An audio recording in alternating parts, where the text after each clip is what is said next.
Stacy with WTI. What are two things that would motivate me to buy this automated bathroom cleaner from ACRIMAX? Well, we redid our bathroom and it was not a cheap bathroom, so I want to keep it really nice.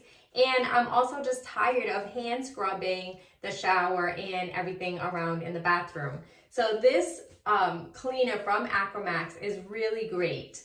It comes with lots of different accessories. So it has a flat sponge, it has a rounded brush, it also has a flat brush, and it has an extension handle if you have areas that are really tall and you want a little extra help. It also comes with a buffer pad. It comes with the toilet brush, and you can keep everything in a nice little bag stored away for when you're not needing it. Or you can have it hooked right onto your shower rod using the little holder that it came with.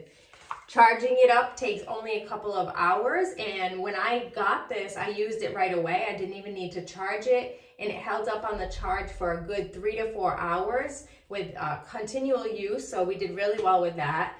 I like the power that comes from it. You can definitely see a difference both in our tile bathroom and in our other bathroom made with the fiberglass shower. So it's been really, really great. I also had a lot of fun using the foam brush on my workout mat because they get really germy. And so I thought, let me try it and see how it goes, and it worked great. So love this product. I've used it all over both of our bathrooms. Definitely saves you a ton of work and also gets the job done really well. And that's my point of view.